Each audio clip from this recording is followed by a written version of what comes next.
The galaxy trembled when the alien princess boarded Earth's flagship. The galaxy had learned long ago that silence was often more terrifying than war, and in the moment when the alien princess placed a single step onto the docking bridge of Earth's flagship Resolute, the void itself seemed to hold its breath,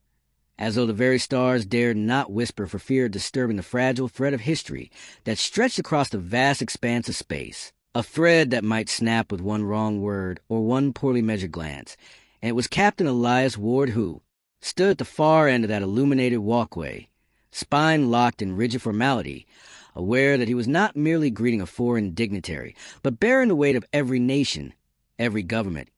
every human being spread across colonies and stations and outposts scattered like dust across the arm of the Milky Way. Because this alien princess was not simply another emissary. She was the daughter of an empire whose name was spoken in hushed tones even in the deepest bars of Saturn's moons. An empire whose fleets could blot out skies, whose soldiers fought with ferocity bred over centuries, and whose presence was rumored to make lesser civilizations kneel without a single battle fired. And yet here she was, boarding a human vessel for the first time in recorded history, flanked not by battalions of guards but by silence. A silence so complete that the only sound was the hiss of stabilized atmosphere as the airlock sealed behind her, and for the first time Elias saw her not as a concept written in intelligence reports or a silhouette on classified surveillance captures, but as a living being, tall and poised, her form draped in fabric that shimmered like liquid starlight, her movements fluid, almost too graceful for gravity itself.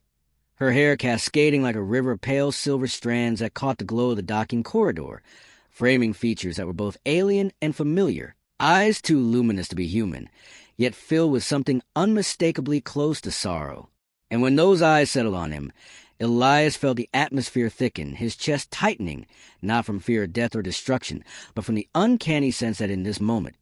he was being weighed by history itself, his humanity under trial, and still he stepped forward with measured calm, offering a salute that was crisp, military, precise, a gesture that centuries of Earth tradition demanded. And though he knew she would not understand its symbolism,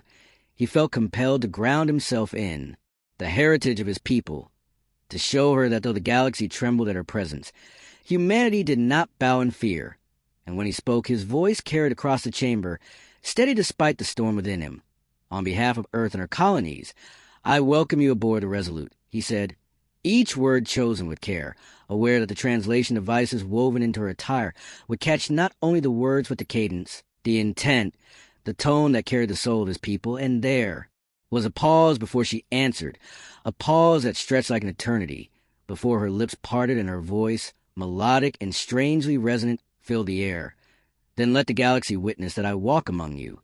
And though the statement seemed simple, the weight behind it struck Elias like a blow, for he knew the politics, the strategies, the precarious treaties strung between empires and federations. And he understood in that instant that her very presence aboard his ship was not a gesture of peace but a catalyst, one that could ignite alliances or burn them into ash, depending on every step that followed. And as the docking bay doors closed behind her and the chamber was sealed, the tremor that rippled across distant systems began, for news had already reached them, transmitted at the speed of light through channels both official and illicit, and worlds turned their eyes towards Earth, waiting to see what humanity would do with a princess whose empire could bring ruin with the flick of a wrist. And Elias, though he kept his features calm, felt the enormity of the moment pressing down upon him like the weight of a collapsing star. Yet he did not falter, leading her through the polished corridors of Resolute, every soldier and officer they passed standing at rigid attention, their eyes betraying a conflict between awe, fear, and defiance. And though none dared speak, Elias knew what they were all thinking, that humanity had just crossed a threshold from which there would be no return. And as they approached the central bridge, the heart of Earth's flagship, Elias could not help but glance at her once more, noting the way her gaze lingered on every console, every display, every glimpse of technology that humanity had forged with stubborn ingenuity. And he thought he saw, for the briefest flicker of a second, not disdain or superiority, but curiosity, as though the alien princess, for all her empire's grandeur, found something unexpected in the resilience of a species that clawed its way from a single blue world into the stars. And in that fragile moment,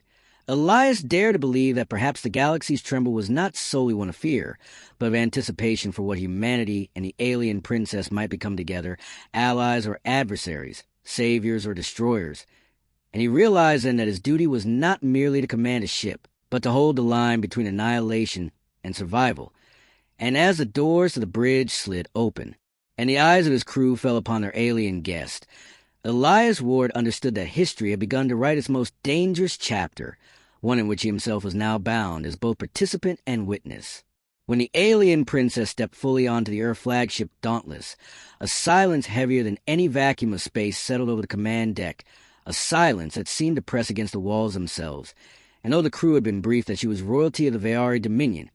an empire that had ruled over dozens of star clusters for 10,000 years, nothing in their training, nor in the countless simulations they had run, had prepared them for the visceral weight of her presence. For the alien princess radiated something more than status, more than authority. She carried with her the subtle but unmistakable aura of a being whose people had carved civilizations out of suns, who had split planets open to mine their cores, and who had enslaved hundreds of species before humanity had even discovered faster-than-light travel. Yet now she was here, aboard a ship of a species that had been dismissed by her kind as little more than clever animals given toys, and every set of human eyes tracked her as though their survival hinged on understanding every twitch of her movement, every shift of her expression, every flicker of her gaze. And perhaps it did, for the arrival of the alien princess had not only unsettled her command, but had rippled across the galaxy, and countless factions now watched, hungry to see if humanity would falter under the weight of her presence, or rise to meet it. She moved with an elegance that seemed both natural and cultivated, her steps smooth across the polished alloy floor, her long mantle of living fibers trailing behind her, shifting colors like an oil-slick ocean reflecting starlight. And when she finally stopped before Captain Elias Ward, the man who commanded Dauntless, she lifted her head slowly, revealing eyes of impossible depth like twin singularities rimmed in violet fire, eyes that seemed to pull thought and memory into them, leaving him with the sharp, disorienting sensation of falling and being scrutinized all at once. Yet Elias did not avert his gaze, for he knew that to do so would be to signal weakness, and if humanity had one chance in this galaxy, it was to show that they could look even an ancient empire in the eye. "So this is the ship," the alien princess said, her voice not spoken but resonating directly into the minds of those who stood nearby, the translation lagging only a fraction of a second as their neural implants strained to capture the layered harmonics of her words, and she tilted her head ever so slightly, as if measuring the vessel not by its steel, not by its weapons, but by the conviction of those who manned it. Elias stood taller, letting the moment stretch before answering. "Yes, Your Highness. This is Earth's flagship, the Dauntless, and while it may not match the scale of Veari dreadnoughts, it is yet to fail against any foe it has faced." The words hung in the air, bold enough that several officers glanced at him sharply, fearing it overstepped. But the alien princess merely regarded it with a look that was equal parts curiosity and something that might have been amusement, though the line between amusement and disdain in her expression was razor-thin. And then she stepped past him, gliding toward a panoramic viewport where the stars stretched endlessly, clusters gleaming like spilled jewels on black velvet, and as she gazed outward,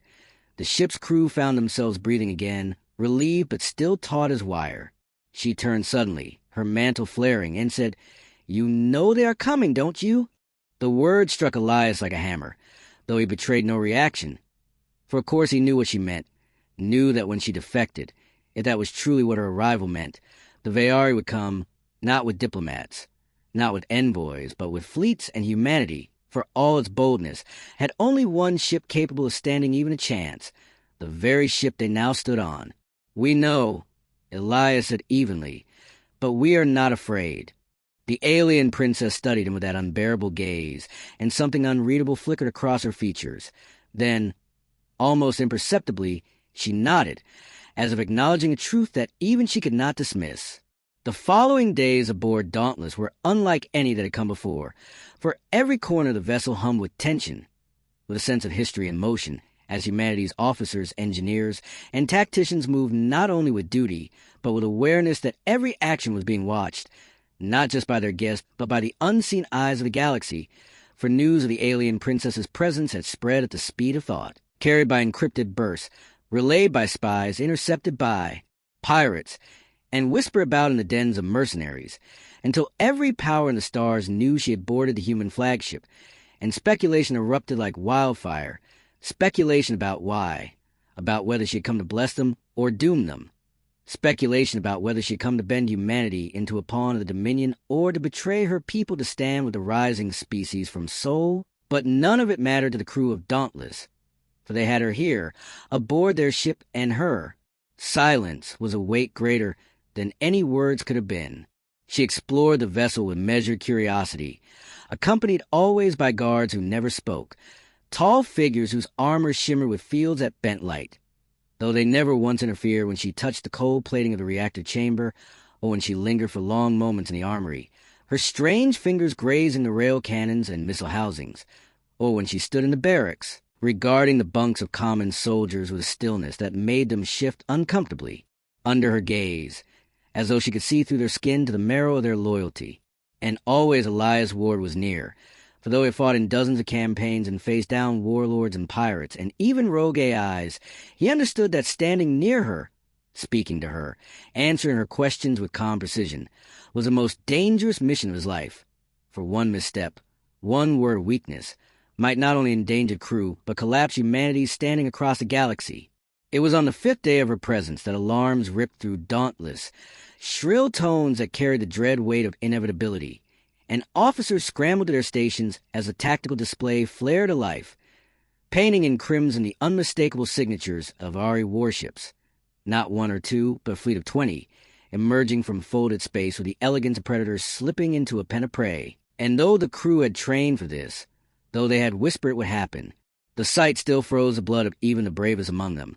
For each Veari vessel was the size of a city, bristling with weapons that had erased species in days. And in the midst of the sudden chaos, Elias turned sharply toward the alien princess, who stood utterly still, her mantle trailing on the deck, her eyes on the shifting tactical display. "You knew this would happen," Elias said, his voice low but steady, and though it was not questioned, she answered, her tone like tempered glass. "Of course. They cannot allow me to remain here. For if I stand with you, then every enslaved species in the Dominion will see it as weakness, and weakness in the Veari must be crushed." Her gaze turned to him then, unflinching, and she added, "So tell me, Captain of Earth's flagship, will you flee or will you stand?" The weight of her challenge pressed into him like gravity, heavier than the sight of 20 dreadnoughts, heavier than the knowledge that humanity's entire future could be measured in the seconds before the Veari opened fire, and Elias drew a breath, squared his shoulders, and said, "We stand, Your Highness, because if humanity flees today, we will spend the rest of history running." For the first time since she had stepped aboard, something softened in the alien princess's eyes, something that might have been respect, and she turned back to the viewport just as the stars shuddered with the rippling distortion of weapons charging. The crew braced, weapons primed, shields thrumming, and Elias felt the tension of an entire species tightening like a drawn bowstring. The galaxy trembled not because of the Veari armada that had come, but because of what was about to happen next, because for the first time in recorded history, humanity, the species mocked as latecomers and primitives, was about to stand against the most powerful empire in the stars with only one ship and the fragile hope of an alien princess who might yet prove to be their greatest ally or their doom. The void beyond the fleet stretched endlessly, an infinite canvas of stars glimmering like ancient eyes, each one witnessing the climax of a struggle that had shaken not only armies but entire civilizations. And at the center of that void loomed the Earth flagship Resolute, its hull gleaming with scars earned in fire and fury, a living testament to human defiance, and standing upon its command bridge, Captain Elias Kane felt the weight of history bearing down on his shoulders for the final time. As alarms pulsed crimson and holographic projections of enemy fleets blinked into existence across the dark expanse, yet there was no fear now, only an unshakable sense of purpose, for beside him stood the alien princess, her luminous presence a beacon of calm in the storm, her eyes shimmering with the light of her dying people's sun. And as she reached for his hand, he understood that this moment would decide not just the fate of two species, but the fate of the galaxy itself, because the Dominion had unleashed its final gambit, a doomsday armada armed with a weapon capable of unraveling stars, and all other resistance forces had fallen silent. leaving only Earth's battered flagship and the courage of those who still dare to stand. The alien princess had revealed truths in the dark hours before this battle, truths Elias could scarcely comprehend, that her lineage carried the genetic keys to an ancient galactic failsafe, a living bond written into her very bloodline, and that the Dominion's obsession with her was not just conquest but necessity, for without her presence the weapon they had forged would ignite without restraint, consuming systems in a chain of stellar collapse. Yet with her will, aligned with the ancient codes of her ancestors, the weapon could be sealed, nullified, or even turned against those who wielded it, but only if she chose, only if she sacrificed something that would forever sever her from her people's soul. And she looked at Elias in those moments not as an heir to an empire, but as a being searching for strength outside herself. For in his humanity she had found the anchor she needed. The battle unfolded with relentless ferocity, enemy dreadnoughts emerging like blackened leviathans in the void, their guns carving fiery wounds across space, as swarms of interceptors screamed toward the Resolute, and every console on the bridge lit with warnings as shields buckled under the first devastating barrage. But the crew did not falter, for they knew the eyes of their captain, and the presence of the alien princess demanded more than survival. They demanded victory at any cost. And so they fought, weaving the ship through storms of plasma fire, returning each strike with calculated precision, the hum of the great rail cannons shaking the vessel to its bones as they split Dominion destroyers apart, and still the tide threatened to consume them. Elias barked orders through the roar, his voice a blade cutting through despair, while beside him the alien princess closed her eyes and began to chant words that resonated not in sound but in vibration, low tones that shimmered through the air and across the very structure of the ship. And as she did so, the hull seemed to resonate in answer, the lights dimming and flaring, as if the flagship itself heard her and bent to her will, for her people had once bound ships to song, and now she was binding herself to humanity's vessel in its darkest trial. With every word she uttered, the Dominion's weapon loomed larger, a monstrous sphere of shifting energy at the heart of their formation, an artificial star pulsing with the power to unmake creation, and the Dominion's fleets drew tighter around it like vultures protecting carrion, their signals taunting, their voices echoing across calm channels in cruel certainty that the humans would falter as all others had faltered. Yet Elias only smiled grimly, for he had learned the power of being underestimated, and so he launched a feint with his remaining carriers, sending them on suicide runs to fracture the Dominion shield line. And though he wept inside as each brave ship was annihilated,